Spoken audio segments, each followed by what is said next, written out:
Welcome to POPX Cast, a podcast that brings together the worlds of pop culture and science fiction in a way that breathes life into our inner child. From nostalgia to all things retro, pop culture news, film reviews, and the retro rewind, we explore all realms of geeky goodness. So find your comfy spot, top off your glass, and don't forget those pizza rolls in the air fryer because it's time for POPX Cast.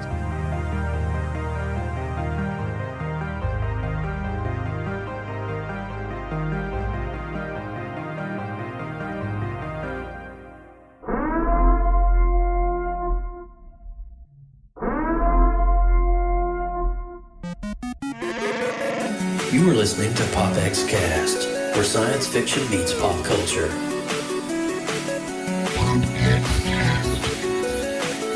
Here we go! POPX Cast. I was born in it, molded by it. POPX Cast.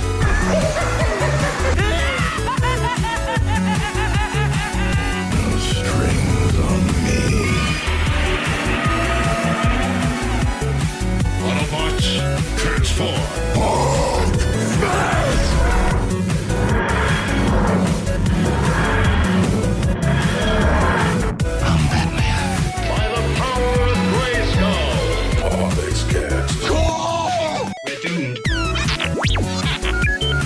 Goal here at Tyrell, more human than human is our motto.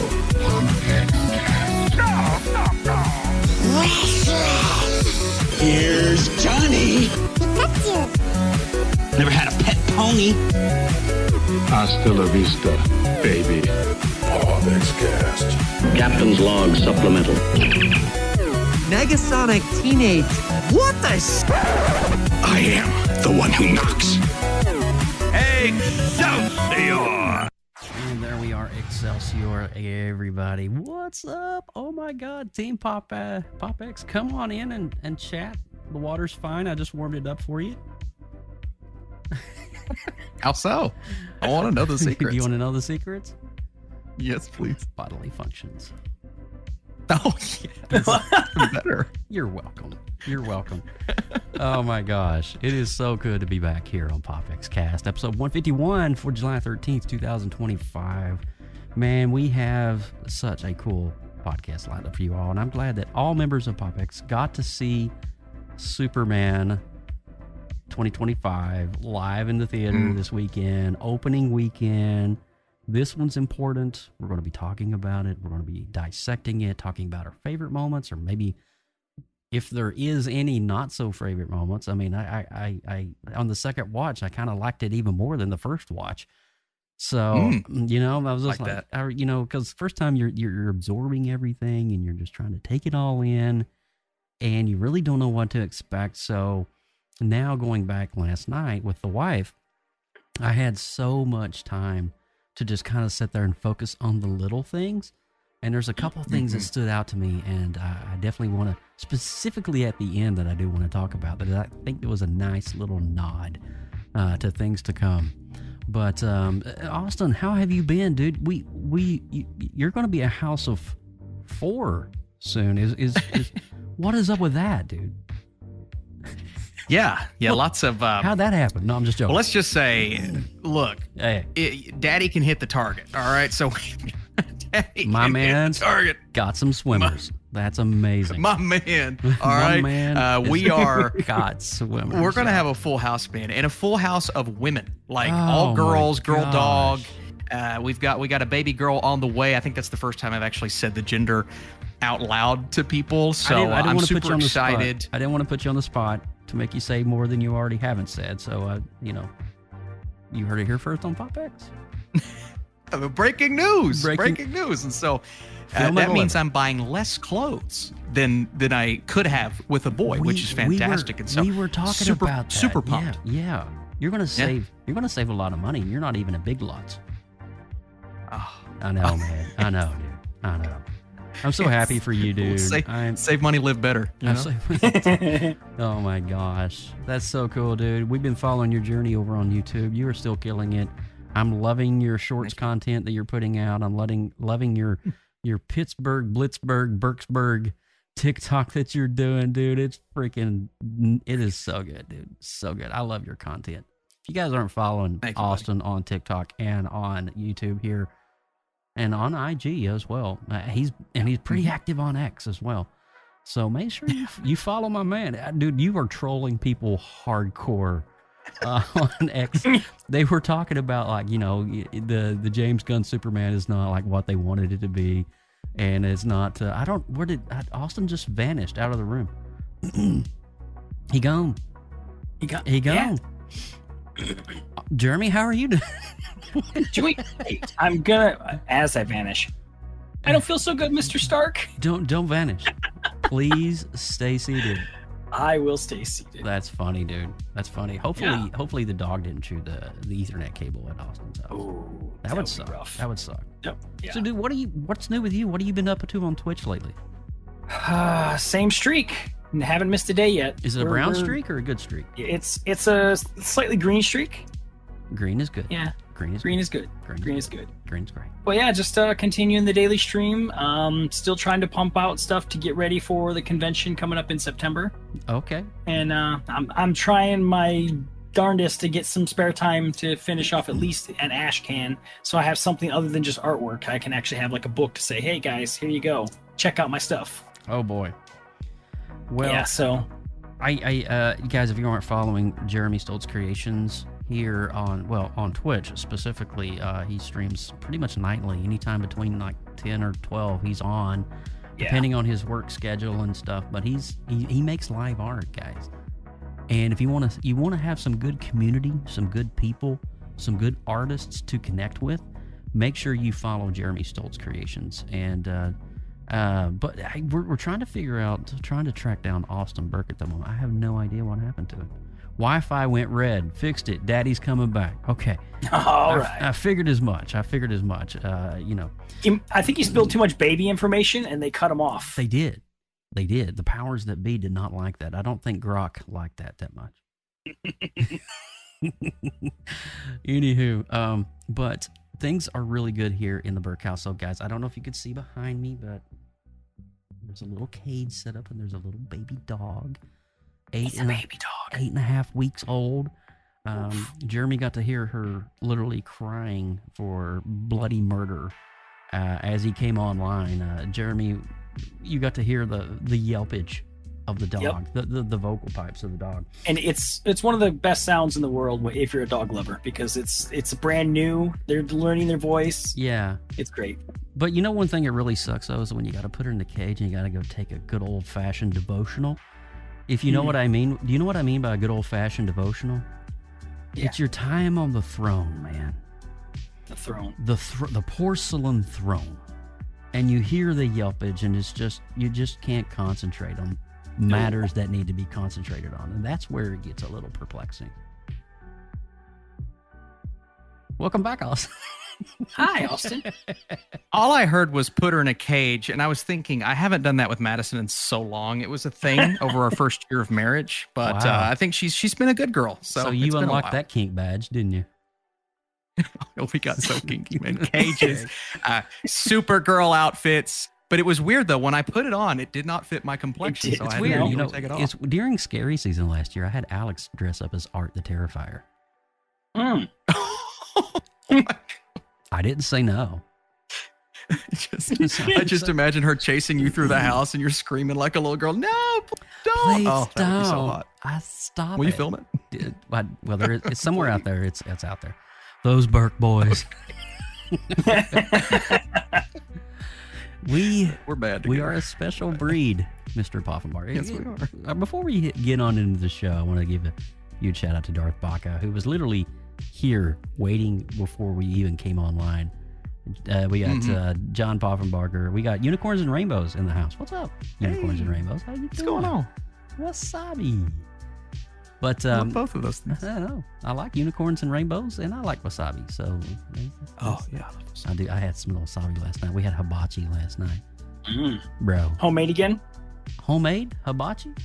Did you make it, or no, did you go out? No. Okay. I had somebody make it for me. I'm too lazy. Okay. Sounds like me. Too lazy. Too much cleanup. That's me. Too much cleanup. But anyway, guys, we're talking about Superman 2025. This is James Gunn's introductory into the DCU, and it's no longer DCEU. I want to remain that. The DCEU, I believe, is the Snyder universe, the entertainment universe, whereas the DCU is like the MCU. This is going straight into it, and a lot was riding on this film succeeding, because if this film didn't quite hit the nail, it didn't really spell a lot of hope for the future of the DCU. And I gotta admit, there was a little bit of me that was a little bit kind of hesitant. I was like, I don't know how this is going to be. I don't know how this is going to go. I don't know how David Cornsweat's going to look as Soups. I just had a lot of reservations about the film. Reservations. So before we get into the spoilers, I want to roll the spoiler alert warning right quick. Now, if you guys have not seen Superman 2025, I do highly recommend you guys hit the pause button. We're going to be talking about spoilers, character development, a lot of details that you probably would not want to hear at this point in the show. So go ahead, hit that pause button, and come back when you've seen it, and then pick right up where you left off. We'll be right back. Danger. You are about to enter a POPX spoiler alert. Beyond this point, there is no return. You have been warned. You have been warned, ladies and gentlemen. All right, right out of the gate, I'm going to go to my mate. Wait. All three of those words just kind of, anyway. That sounded good. It did. Yeah, it's a good soundbite. I'm a poet and didn't know. I like that. Clip it. Austin, after watching your review, I saw your coming out of theater review, and then I saw your full-on review over on YouTube on your channel.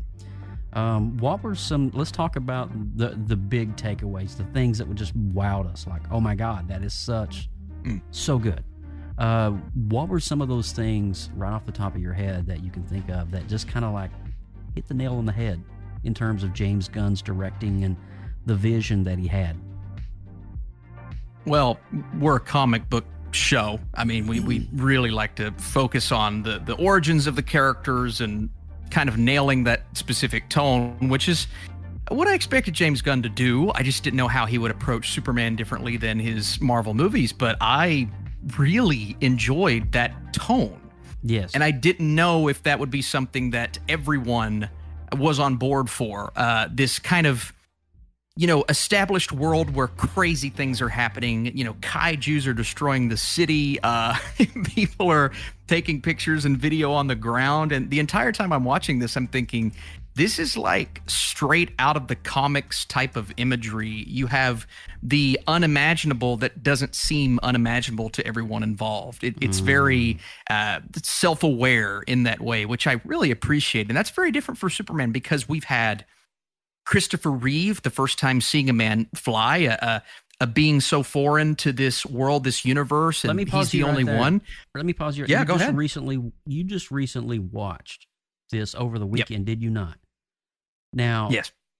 Does that movie not hit you in all the feels, though? The emotion that Richard Donner captured? Yeah.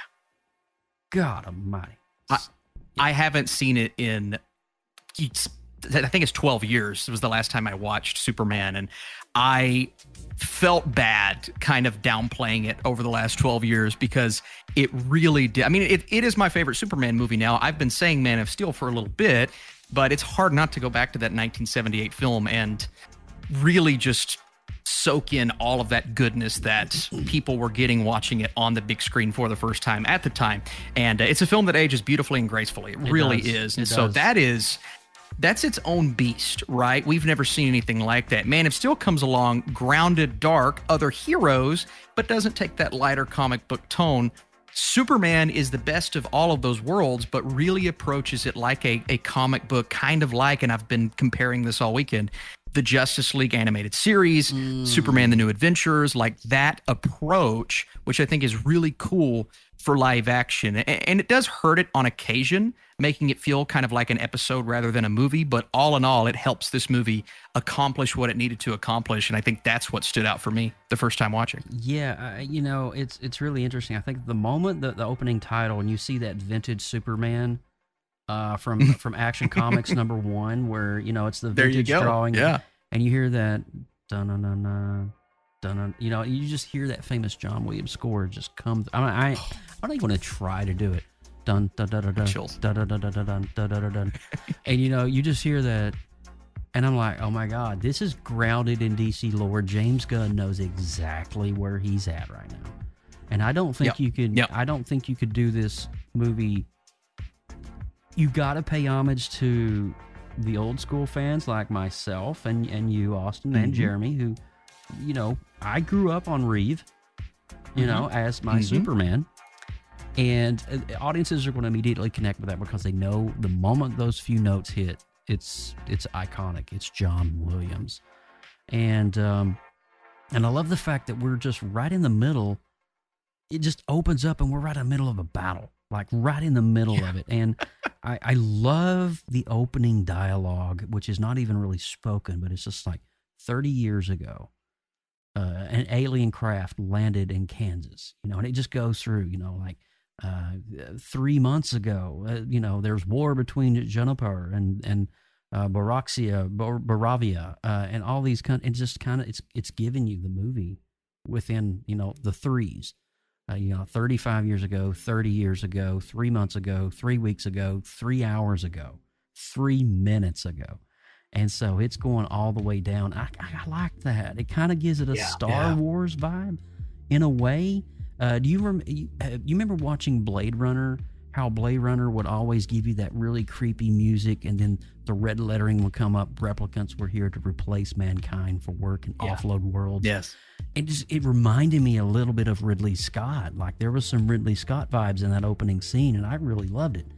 And immediately talking about the action too, that iconic scene that most of us have already seen. Superman is face planted in the snow, up in the Antarctica, up in that region, and right off the gate, within the first 5 minutes of the film, we got Superman down and out. He's been beaten and bludgeoned and bloody, and Krypto comes to the scene. It's just it sets up this world that this is where we are. Superman can get hurt. Superman isn't a flawless metahuman, and there's things. It's just wow. For me, it was just great. Jeremy, you're fresh out of the theater, literally like hours ago, dude. Yeah, I seen it at 3, so I got out right around 5. So, what was your takeaways? From those opening moments. Let's talk about maybe the first 30 minutes of the film. What would you think about it? I really liked the brightness of it. Looking back at the Man of Steel, the whole movie had a dark overtone, and the whole universe did, and whatnot. So I went into this not having any preconceived, because I tried staying away from trailers other than that first trailer that they showed him flying through, and that's about the only trailer that I watched with it. I wasn't a huge fan of hardly any casting when I first just seen the names. Yeah. But I went there completely just waiting for it, and within 10 minutes of any character coming on screen, they felt like that character to me. And they just even Lois's voice, how it was raspy and sort of Margot Kidder-like, it was enough that pulled me in. Dude, I'm glad you said that. There were scenes that she kind of looked like Margot Kidder. Yeah. And so between that and just the smile that Clark had, it brought me back to 70s. Quirky Clark. Yeah. And Jimmy Olsen, I was like, okay, let's see this guy. And he popped right into the nerdy guy, but at the same point, very helpful. I didn't come across a character that I was like, nope, this doesn't fit. Can we talk about Mr. Frickin' Terrific? He's gosh, dude. Stole the movie. Yeah. Unreal. Dude, pardon my friend, is a freaking badass. We need more of Mr. Terrific in all the DC films. I'm just going to go out on a limb and say that because it's that good. My 2 favorite characters was him and Krypto. Oh, Mhm. well, Kirk, you had Yeah. you had me at Pooch because I love dogs. So, Yep. but I go ahead, Jeremy. I didn't want to cut you off. So, But yeah, like I said, I got into it and I was hesitant because of the previous, DC stuff and whatnot, where I've had some good highs and then but more lows than anything. And I went through this not having a single low. The comedy hit right when it needed to. There was not moments of too much lag, like when they had their slow moments, and it almost immediately within 5 to 10 minutes was right back into something that was actiony or moving around that pulled you right back in. So they give you that tender moment, they give you a little bit of comedy, and then bam, hit you with the action. And it's yeah. yeah, there was a really great scene of dialogue that occurred. It was kind of a lengthy scene, but Clark, I believe, was in Lois's apartment and they were making dinner. And, she's like, hey, you can't be interviewing yourself all the time. And he's like, well, I'm working on it. She's like, well, let me interview you now. And then this whole debate came up about, and it's things that in the real world would actually transpire and go on. If an alien being from another planet decided to invade on foreign matters of war on his own accord, what would happen? And you know what? James Gunn, oh my God, he freaking navigated that whole conundrum so perfectly because that whole storyline could go south really quick if you don't have it all mapped out on who the players are that's going to make that plot line progress. You had the president of Baravia, and of course we find out he's a henchman. Just he's just in it for the money. Essentially, and it's just there's so many players, and I think that just came so fluidly towards the last climax of the movie that everything just kind of, whether Superman is an illegal alien or not, he is here to protect mankind. And despite what Lex Luthor had spent his entire life to build against Superman, it was all false. It wasn't true. And what a cool concept for a movie, just to create a conundrum like that, a political conundrum that didn't implement ideologies that are. It's straightforward. It's easy to navigate. It's easy to follow. Am I tracking here with you guys? Does that sound good? Austin, what do you think? 100%. Well, I was going back to that debate between Brosnahan and Corin Sweat when it really shows how Superman and Lois are literally two opposites. Now, they say opposites attract, and obviously that is the case, but ideologically, the way that they approach other people, the way that other people approach them, it is well on display throughout this entire movie how they are genuinely just opposite ends of the spectrum. And that is that first scene that they showed that was magnificent. Also, I looked it up. Eddie Gathigi, who plays Mr. Terrific, he was also Darwin in X-Men First Class. And I think they did him wrong. And I love that movie, but they did him wrong in that film. And so this was redemption. Redemption for him. Did you read into that story about Eddie? Why he signed on to that? Because they told him he was coming back. Fox Studios promised him that his character would come back in a future installment of the X-Men franchise. And guess what? Crappy. Fox reneged on their... false promise. False promise. And you know what? The fact that I think he's in a better role in the DCU than he would ever be in the MCU. And I think now going forward, there's going to be no other. It's like David Mackey. There's now going to be no other character to play Mr. Terrific other than Eddie. And David Mackey, is the new guy for Cap. So I'm all for it. I'm all down for it. I am too. And so some of the big reveals in the movie, and we'll get to the climax of it too.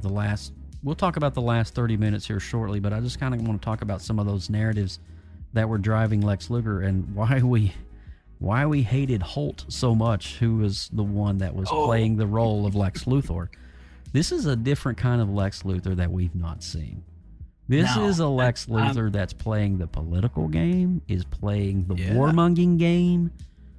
He is literally wanting to devour an entire country, to overthrow it, to make Lextopia, or what was the name of that company he wanted Yeah. to do?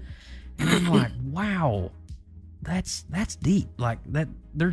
That's the only conundrum I think I would find is I wish I had a little more backstory into Lex's motivations on why he's wanting to do this.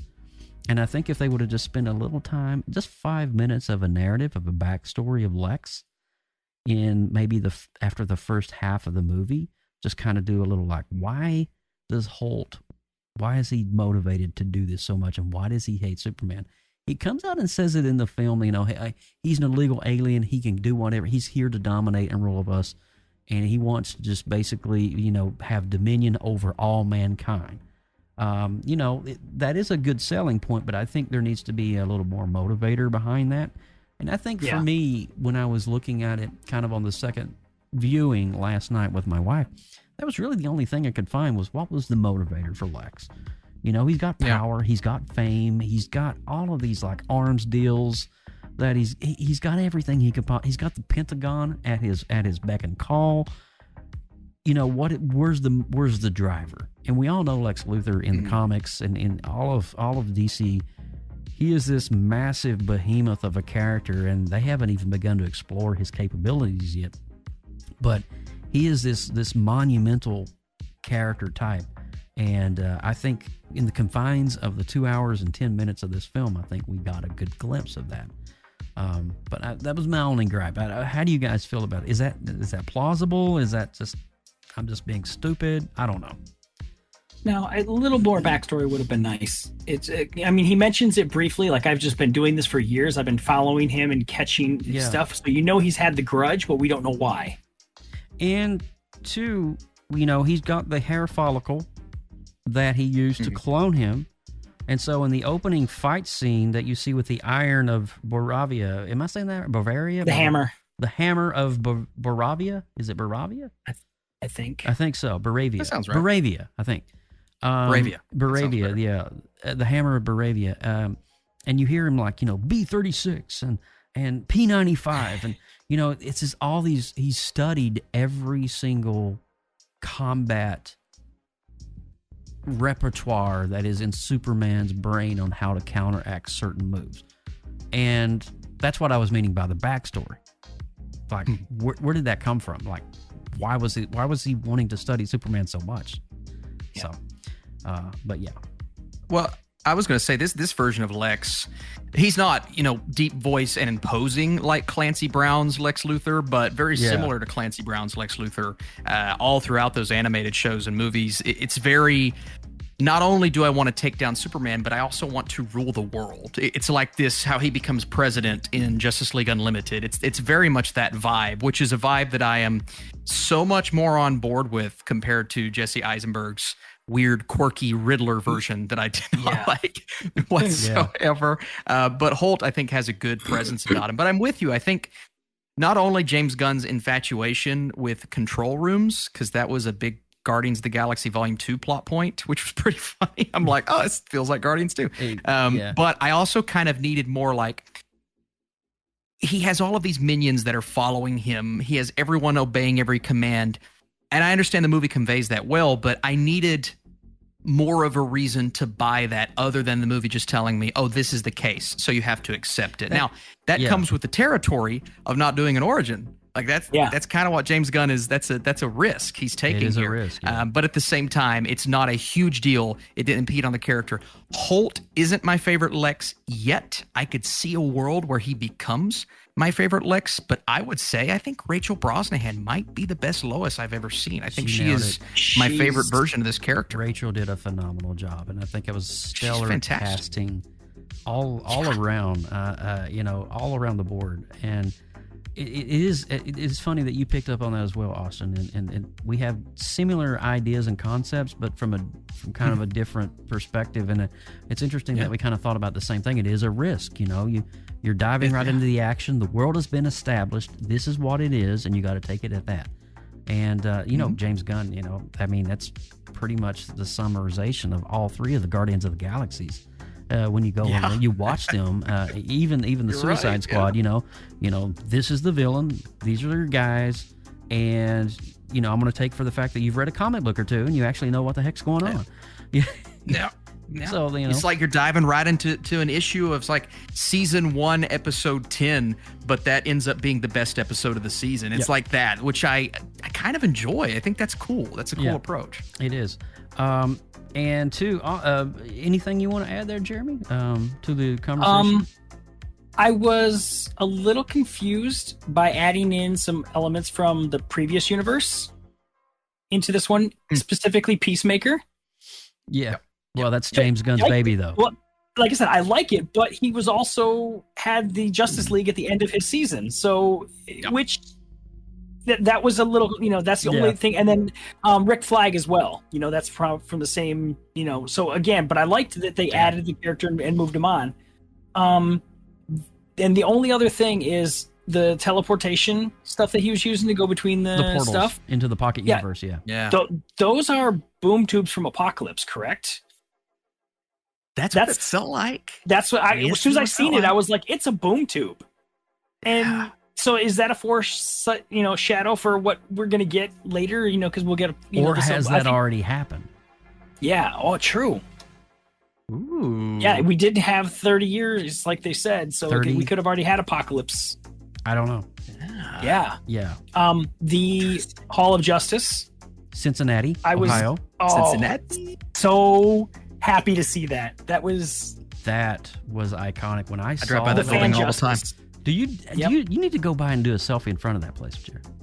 I absolutely will. I went by it recently going to a screening. I drove by it and I'm like, Josh, I'm pretty sure that is the Hall of Justice. Can you see it from the interstate? I'm almost positive.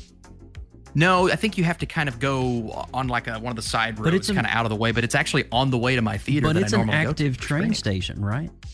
It's a museum now. A museum? Yeah, it's a museum. It's a museum now. It was a train station. It became a. I just watched a TikTok on it earlier. It became a shop place, like where they had a bunch of shop stuff, and then it finally got bought again and turned into a museum. Such a landmark. Yeah, and you know, because the Warner Brothers studio, or the people that when they were doing the animation, they were across the river and could see that out their window. That's why they made that the landmark building. I did not know that. There's another reason why Jeremy's on the podcast here. Yo. Thank you, TikTok. Thank you, TikTok. He says. So and let's talk about Guy Gardner. Let's talk about Hawk Girl. Yeah. And of course, our guy, Mr. Terrific, who just I think stole the whole movie. To be honest with you, I think he was just insane. Guy Gardner, I thought his swagger. I thought everything, because Guy Gardner in the comic books, he's a little bit of a cocky, you know what? And I think it translated really well. I think. Yeah, he's good. I felt the Justice Gang. The Justice Gang. Oh my gosh! And Metamorpho, we can't forget Metamorpho as well. Yeah, they called him Element Man or something like that. But his actual name is Metamorpho. And if I'm not mistaken, doesn't Metamorpho become a member of the Justice League? Mm-hmm. Yep. He does. He's in Unlimited. Yeah. So, see, all the characters were there in the first movie to literally set up the Justice League, and that's exciting. Oh yeah. So let's talk because they're sprinkled in. Yeah, and you know, talking about the Green Lantern Corps, I'm just so glad that we finally got a representation of the Green Lantern Corps that was actually true to the comics, albeit his hideous haircut, which was made fun of a couple of times in the film. It was really funny for me, but I think Guy Gardner. What was the actor that played Guy Gardner? Do we know? Nathan Fillion. He does collabs with James Gunn all the time because they worked together a couple years ago. He's in a lot of James Gunn. I've seen him many times in a lot of Gunn's work. Yeah, he was in Guardians 3. Well, his brother is also in there too, Sean Gunn. Sean. Yeah, he played Maxwell Lord, right? He did play Maxwell Lord. He sure so did. That's another big tie. Yeah, there's a lot of tie-ins in that movie for sure.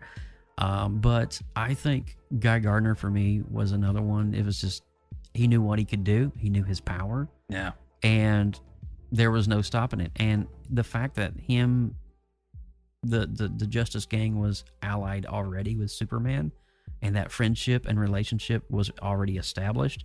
I just think there's this one scene when Superman goes to Lois Lane's apartment, and you could just see them fighting this cosmic imp in the background. And there's this dude, this is so funny. Alex actually giggled out loud, which is funny. She, because Alex would go, chee. And there was this funny moment, you just see this intimate conversation that, I am, that is punk rock. That maybe that's what, he's having this whole conversation, and she's telling him like, oh, nobody listens to POD or Teddy Bear, nobody listens to that anymore. It's like, but that's punk rock. And there's this whole conversation. It's an intimate moment, and he looks at her and he says, I love you. And in the background, Justice Gang are just wailing on this giant squid eyeball in the middle of Metropolis, and it is just so hilarious. Like you have intimacy on one hand and just batshit crazy on the other, and it's just it just goes to show you that you truly are thrust into the world of DC, because this is something that would really happen in the world of DC. This cosmic imp just lands in Metropolis, and somebody's got to take it out. I just thought that was just a nice little chef's kiss there. Just a random fight battle going on in the background. I laughed out loud completely with the slow, the door going up for the Mr. Terrific. Yeah. Oh, the garage door. I couldn't. As soon as it started going up slow, I laughed. She's like, you just got a flying spaceship and you couldn't get your garage door? I'm working on it. That's why I said all the comedy was well placed. It didn't feel short, shoot in or nothing. I know. And I will say this, with Gunn's affinity for music, two specifically, obviously the song at the end of the movie, which we played before this episode, a version of it, but also the song that was playing during Mr. Terrific's action scene and how that paired so well, and just Lois's face like, she acted so well in that scene. Those scenes when he was holding the ball and literally doing backflips with the ball, I'm like, the cinematography work on that, unbelievable. And some of that, I don't know if you actually did your research. Some of that is one shots. Like he was on rigs, and they literally when the camera was low, looking up at Lois, and he's just going tumbling over her. That's all in a single shot. And I don't know if you guys knew this or not, but the Superman bots back at the Crystal Palace, with the exception of the scene when the engineer came in and destroyed them, those are practical effects. I don't know if you guys knew that. No, I did not know that. Yeah, those are actual, real constructed movie props, not CGI. With the exception of the scene where they're destroyed by the engineer. That was a CGI. But my God, that was just like practical. It's a way to go. I'm old school. Give me. And the voices of the robots were all famous people too. I'd have to go look up the names. I think Palm Clementoff, Mantis. I think she was one, and then a couple of others that have worked with James in the past. And then obviously Bradley Cooper. The robot that said, he looked at me. I think that was Mantis. Yes, I believe that was. Yeah, that's so pretty cool. Rad. So but Bradley Cooper was a nice touch. I did not expect. At first, I thought that was Lady Gaga beside him. I couldn't tell who that was. I didn't recognize who that was. Yeah, but that was Bradley Cooper, right? Mm-hmm. Joe, I was going to ask you, how do you feel about what they did with his version of the character? Like him, the opposite of what we know. It didn't bother me. I like the different approach, but I've seen some people that were very angry at his push for Superman to do that. To lord over Earth? Is that what you're talking about? Yeah. How do you feel about that? I didn't really give it much thought until you just asked me. We've obviously got the Christopher Reeve adaptation by God, what is his name? He played Brando. Marlon Brando. Thank you so much. Oh my God. Yeah. And you see that, and he's instilling the core principles of life and humanity and decency and humanism and what it is to be a human and to feel and have emotion. And some of that is translated in Cooper's dialogue, Kryptonian dialogue. But then, you hear the other part of the decoded message that the engineer was able to extract. And it did kind of set me back for a minute. I'm like, ooh, I didn't really know how to process that. I mean, I'm not against it. I'm not against it because I think that Jor-El knew dang well that the yellow sun planet would give his son these lording capabilities and super strength and meta-human capability. He knew that when he sent his son to Earth. And but I think the conundrum there that balanced that out was, as fate would have it, his capsule landed in the vicinity of Kansas farmers.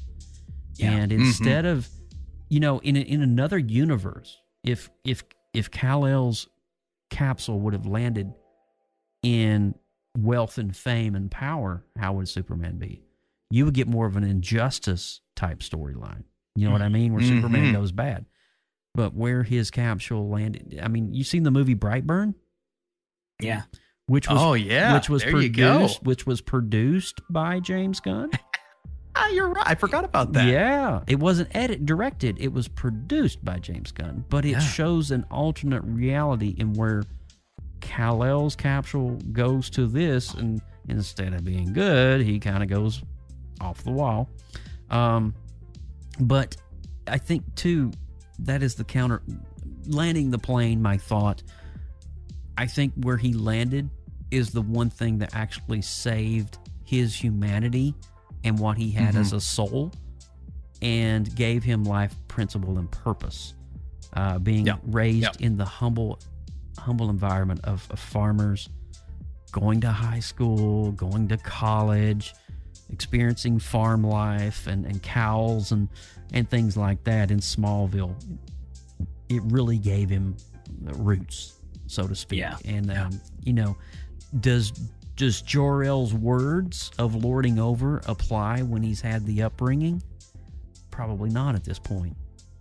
You know what I mean? I'm with you. So that would be my take on it. I don't know. I just think it goes to show that how you're raised is more powerful than just the genetics you're born with. Absolutely. That's true. Yeah. Absolutely. Yeah. I mean, we all have power, and I don't think a lot of us have privilege, because I know I sure as heck don't. But well, go ahead.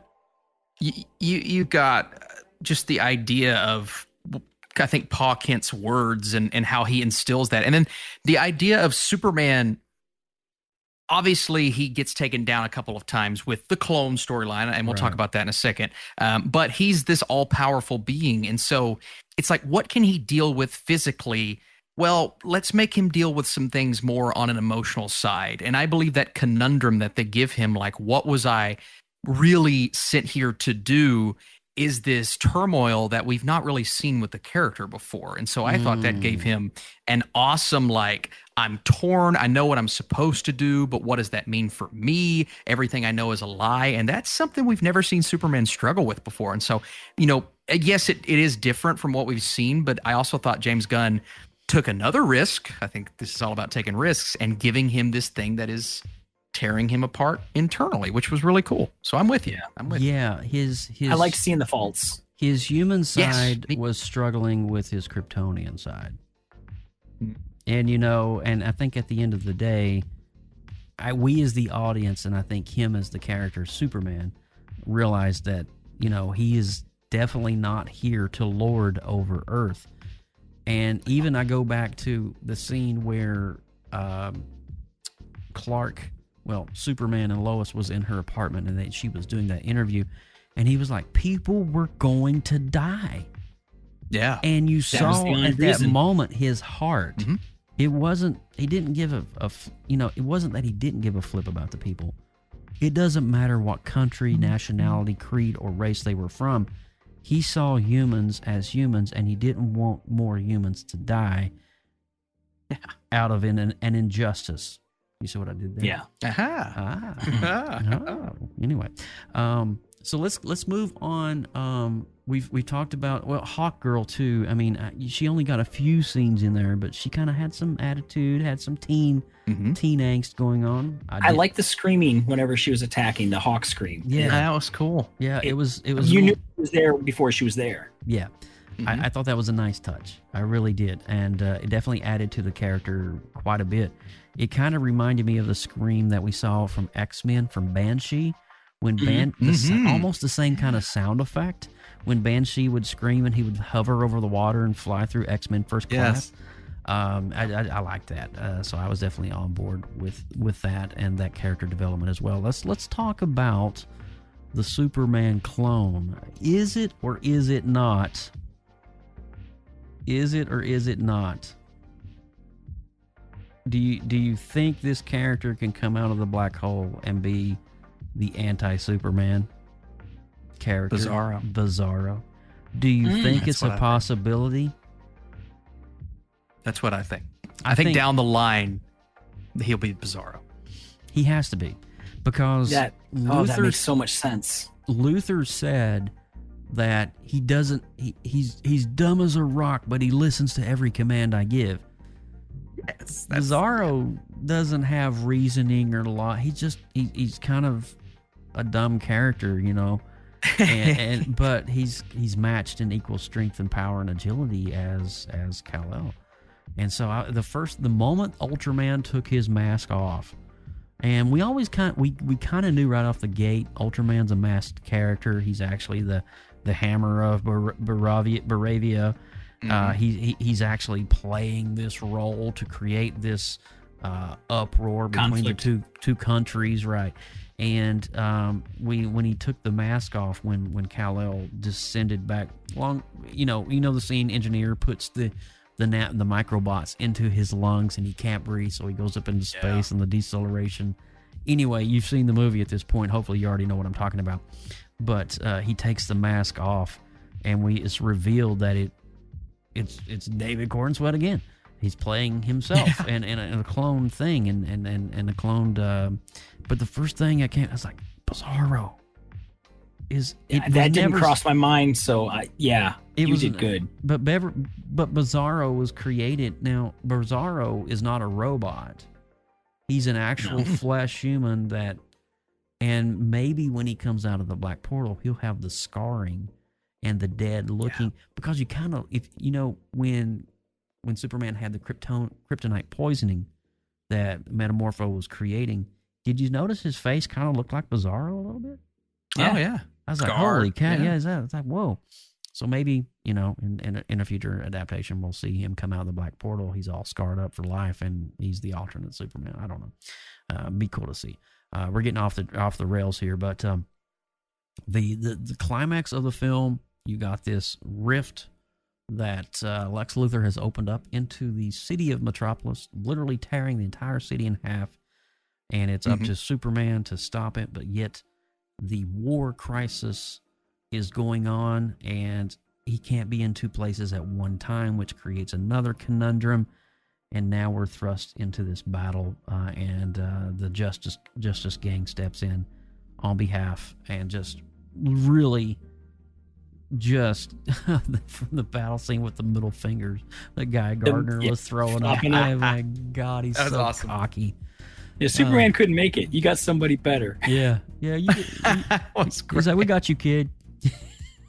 So and the kid's putting up the flag with Superman on it. It gave me goosebumps. Yeah, me too. Yeah, and you hear that one riff of the guitar, you know, of that theme song that we heard from the trailer, and it just like, wow, oh man, I kind of got goosebumps when I saw that kid taping up that flagpole and raising that flag with that Superman symbol on it. I was like, whoa, that's despite what the world says.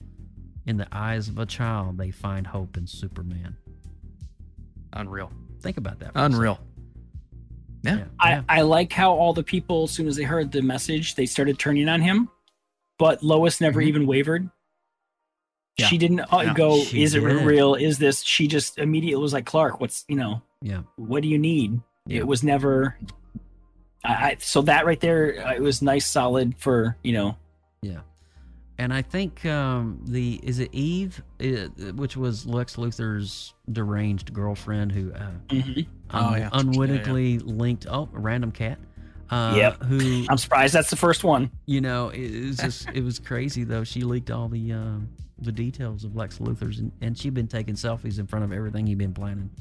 And I'll say this. I did not like in the trailer her taking selfies with the battle behind her. I'm like, okay, that's kind of cheesy, a little overly silly. But as it turns out, she's doing that to spill all the evidence of Lex. And I'm thinking, no, that actually really worked in the story. And so that was a bold really move well by Mr. Gunn. It really did work. And Jimmy's a player.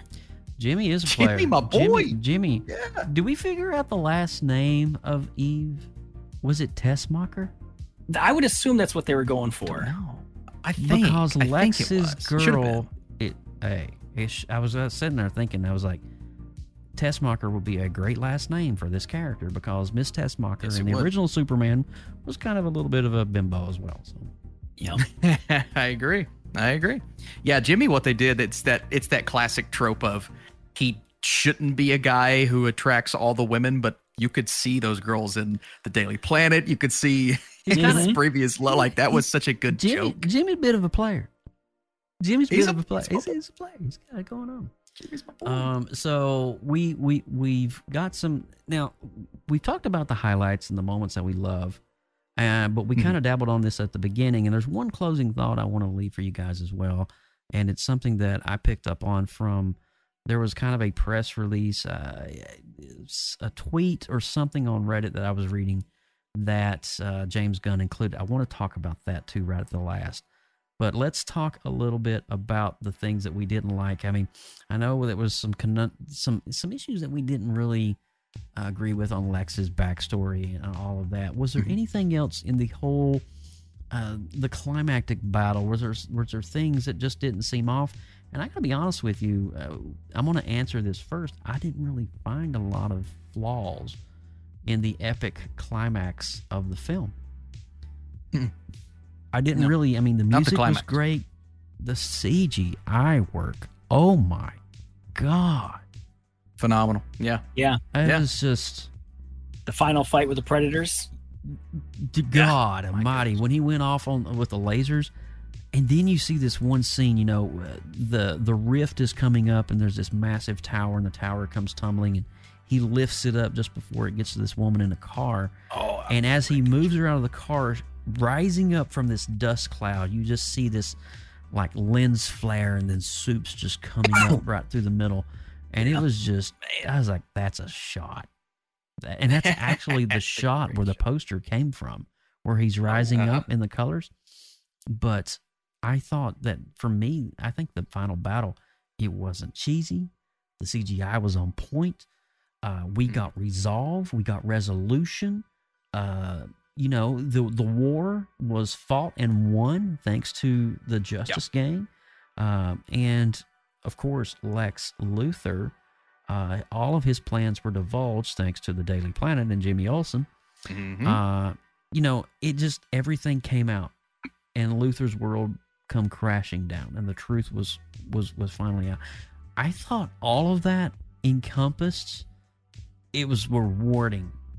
It was rewarding to finally, in the beginning of the film, set up all these points of political debate. Is he a good alien? Is he here to lord over?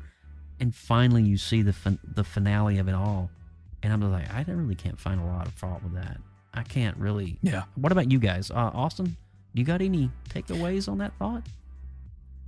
Well, I'll get into a couple of negatives here in a second, but to go back what you were saying, when Luthor was screaming, 1A, 1A, 1A, and he's just like relishing the moment of taking down Superman. It's like, no, this is Lex Luthor. Like he is diabolical in that way. And so I think that's the moment when I kind of flipped that switch and thought, no, Holt could eventually be the best one. We've just got to give him a little more time, I believe. But yeah, I do think, if Gunn wouldn't have brought it home at the end, I would have really struggled with this movie because he's throwing a lot at you. And at times in the first two acts, it does feel like a little bit much. I think part of that is throwing us into a world that we're just now getting to see for the first time, but also the amount of storylines. There was a lot happening. And there were points where, and I liked a lot of the jokes, but there were times where I wish we could have focused more on the emotion of the situation rather than that humor that I liken it to Guardians of the Galaxy Volume 2. there were moments in that movie where they're going for something really emotional, then there's a joke. And I'm thinking, if we just wouldn't have put that in there, I would have felt that so much more. And that happens a few times in this film. Yeah, but like I said before, this is the basis of something beautiful. This is the first stepping stone, getting us acclimated to this world. And that's what it does a great job of. And by the end of the film, Joe, like you said, that third act is chef's kiss. And I loved that third act. Yeah, I couldn't agree more. So the Crypto Lex scene, was that his answer to Hulk smash with Loki? What it felt like. It's what it felt like to me. Just, I was like, oh man. Yup. It did feel like it a lot. And, you know, you were talking to Austin about Holt when he was relishing in his powers. You know that one scene when they are literally in the middle of the Metropolis Meteor's ball field, and you got that one like smirk. He's like, you know, he's kind of looking, and you can kind of see this like he's almost, you know, it's like, wow, I've got him. Yeah, it's like, I got him, and it's just like, wow, that was depth. That was depth. This, by the way, this guy is on a tear right now. He did, what was it, Juror Number 6? What was the movie last year? I loved that film. He did Nosferatu, where he was phenomenal in, and now he's got Superman, and it's like, this dude is acting his ace off. And he was Beast in X-Men. It's like, oh my God, man, he's incredible. He's an incredible actor. Yeah, he is. He is. I couldn't agree more. And it's good to see his reach in that world as well. Anything from you, Jeremy, that you know, maybe didn't quite set well, or you just kind of would have wished been expanded on, or dislikes as we wrap up this episode of PopX Cast? Maybe the threat that they were talking about as far as the river that was in the pocket dimension, that it just eats up matter. And I get it that Superman is powerful, but like, he went through like keeping the baby up so that it didn't, and nothing happened to him. Right. That's the only thing. I mean, if it's that, it's either that powerful or he's that powerful. Either way. But even Supes wasn't even at his full power at that point. So no, he wasn't. That's my, you know, they made a big point about it would destroy us like a black hole if we touched it. And then he's swimming through it, and the other guys are kind of bobbing in and out in their armor too. And that's a little. That's probably one of my few complaints that I kind of had. I was like, I think if it was immortal, it would rip it apart. But Superman is the Man of Steel, so his body can't be metabolically. I don't know how you. I don't know what. I don't know what that is. I don't know what happens to a body when you go through a black hole. Did anybody catch anything else in all the people? Was there anything that you spotted on your second viewing? I was trying. I didn't really spot anybody right off the bat. I mean, I know that Lex. Go ahead, Austin. Go ahead. I know you got a thought. Did you all look? I don't know if you saw this, Joe, the second time, and I didn't see it in the film, but someone mentioned it on Twitter. In the Hall of Justice, they have the OG Justice League members on the walls, and so you've got Jay Garrick, you've got a couple of characters painted on the upper echelon of the Hall of Justice walls. There's like 10 characters. I'd have to look for it, but I saw that earlier on Twitter, and they showed the images. Yeah, I was paying attention to the stuff going on. I didn't look around. Yeah, no, I didn't pay attention to that. Telling you, that's crazy. And so that basically confirms the JLA that has existed before. And so I'm like, oh my God, man, that's incredible. But it makes you wonder what if it says Kal-El 35 years ago, you know, so are they referencing the previous multiverse of? I don't know. That time will tell with that one. We'll get more. Yeah. That just hurt my head a lot. Oh, also, did you all know that Jeremy, you mentioned Peacemaker. Yeah. Have you seen the trailer for season 2 yet? I did briefly, but I don't remember any of it. So in the season 2 trailer, there are 2 Peacemakers. 2 different Peacemakers. And so I'm thinking, is there a multiversal element to that Peacemaker? And is that how they tie in that show to this universe? That's what I'm thinking. Because maybe this world's Peacemaker is the bad Peacemaker, and DCEU's World Peacemaker Is the good eventually swaps places, and the good one comes to New Superman's universe. That's kind of where my head's at right now. Okay. I don't know. Just a thought. Film Firemaster said that term is called spaghettification. I just want to Fair enough. acknowledge that right off the bat. Wow. Yeah. So we've talked everything about it, guys. We have literally like deep dived into Superman, all things good and bad, what we liked, what we didn't like. I think we've explored every character that we can possibly think of. And there is one really cool thing I want to talk about right at the end. And it was, if you stayed around, there's 2 post-credit scenes. One of them is this really sweet, scene of Superman and Krypto on the moon, looking back at planet Earth and just having this tender moment. Was an old comic cover, I believe. I believe that was an homage to an old comic. Frank Quietly, I think, drew it. I think so, yeah. The second one, albeit looked like a comedic reference to the fact that Mr. Terrific couldn't line up all the buildings in the land right. James Gunn went on the record to say, and this was his way to voice, I'm gonna try to choose my words correctly here. This was his way to pay homage to the Snyderverse. He said, even though the cracks in the stories don't line up correctly, everything comes together. And that was James Gunn's thumbprint on letting everybody know, just because it doesn't line up, it's still going to be held together. Okay. So Beautiful. Think about that in a conundrum of the director answering all of his fans through a visual element that is a comedic punchline, but at the same time, a visual reference of the way that James Gunn sees the DCU and the DCEU. 2 worlds coming together, and even though that they have been brought together, they don't line up. And he's addressing that, and it's just stay with it. So that was a thought. That was something that James Gunn himself went on the record to say. Too deep, my bladder waited for that. We did miss one character, though. Oh yeah, who was it? Kara Danvers. Yeah, his cousin. Yeah, At the very end. Right. Yep, Kara Danvers. So he, didn't ever quite have the dog. It was just babysitting. Yeah, so we're going to get. That means in this world there very well could be a Superboy. Then we know there's a Supergirl, and there's Krypto. Go ahead. When they mentioned clone at first, that it was going to be a Superboy, but I think, like you said, I believe it's going to be more Bizarro. So if we see again when Lex tries his next clone is when I think he'll add his DNA in, and where we'll get Superboy, so he has more of a control, or what he think is going to be control. But I believe the next clone we see will be Superboy. What Jer Bear said. Good theory. What Jer Bear said. Good theory. I love these theories. Yeah. All right, guys, we're going to wrap this up. We're 10 minutes over. You can see what happens when you get 3 nerds and an active chat room. I just want to say a huge thank you to everybody in the chat. John Pofferbarger, everybody, Firemaster. We got Mama Tree was in here. Christopher was in here. Queen Wolfie was in here. You guys are phenomenal. We love you, and thank you for hanging with us on the stream. Thank you for coming out. I appreciate it from the bottom of my heart. And before we go, we are going to give our official rating. We'll do 1 out of 100, so you can do the middle numbers if you like. I'm going to start with the guy who we already know, Mr. Austin Burke, right up here. Austin, and then Jeremy, and then myself.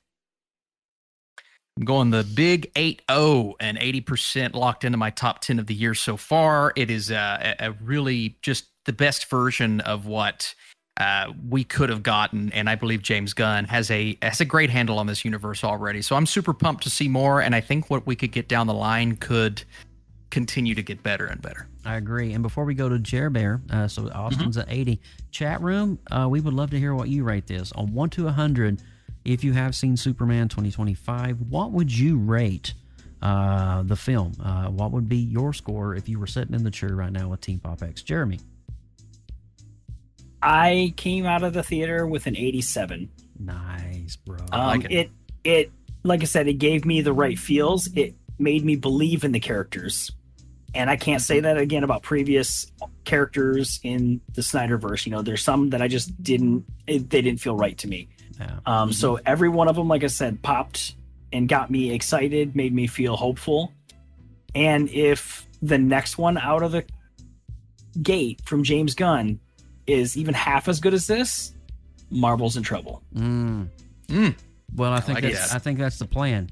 You know, Yeah. Warner Brothers is done farting around. I think, And if you know, he signed Jeremy Renner, like I've seen reports on, then that's a big win too. Because I've heard James Gunn signed Renner. Yeah, I heard that too. I haven't heard saw about that on Twitter. I haven't heard about that. Renner for what? What role? I don't know. No idea. Renner's But- Probably, Yeah. it's got to be a big character. I don't know. Yeah. Yeah. Wow. Jeremy Renner. Well, And he's no longer he's gonna gone be after the Hawkeye, direct. Yeah, gone after the director of Black Panther, and he's trying to get him to come over to do a movie. though. So Oh, yeah. that's he's got some chops. He's building it. All right. He said Clayface is going full horror next year, and so if they go full R-rated with that movie, come on. James Gunn Come on. went on to Twitter and X and said that he's read Matt's script for part 2, and he said it's insane. My I'm God. so pumped for Batman. My God. Oh Yeah. my God. Will that Batman be the Batman that we get in the Gunverse? I know it sounds crazy. I think they could make it work after I seeing think this they movie. could. Yeah. I really do. I think the thing that's going to kill the Batman series, and this is a whole nother podcast for another day, is the time it takes for Matt Reeves to that's his name, Matt Reeves, right? To Yeah, I think script so. write these movies, because there's such a gap in between. Robert Pattinson was like, I'm in it for the long haul, but I'm not getting any younger. I remember he said that in an interview recently, and it's like, I kind of agree with him. Pattinson's kind of getting up into his 50s now.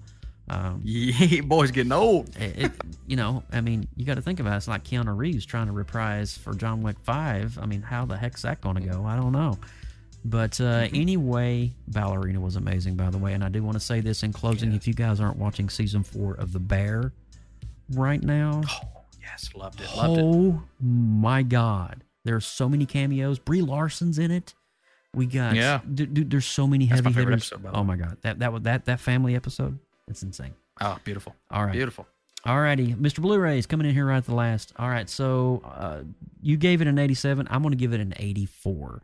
84 is my final score. I was kind of thinking that when I came out of the theater. So we got 80, 87, 84. We're average 85 probably in that neck of the woods. So that's really great. So That's great. that is great. And we want to let you guys know too, we will be back on the weekend of Fantastic Four. We'll be doing that for episode 152. So do mark your calendars. PopX will return in just a couple of weeks as we go and watch the arrival of America's first family, of Marvel's first family, the Fantastic Four. So And see if Austin's theory is correct. we shall They're see. all gonna die. There's a lot more people jumping on that bandwagon. I can tell you that. Really? Much. Yes. Oh, I like that. Yes. But from all of us here at PopX Cast, we sincerely thank you for listening. We thank you for downloading, and we thank you so much for hanging out with us here in the room. And then there's Jeremy rocking the Green Lantern Corps. So we're going to head out, guys. You guys have an amazing rest of your night. Thanks for hanging with PopX Cast. And we'll see you in a couple weeks on Fantastic Four. Make sure when we hit that go live and we schedule that out, you go ahead and click on that button so you'll be notified when we go live next. We're going to play the outro. We'll see you soon. Take care, guys, and we'll see you Fantastic Four.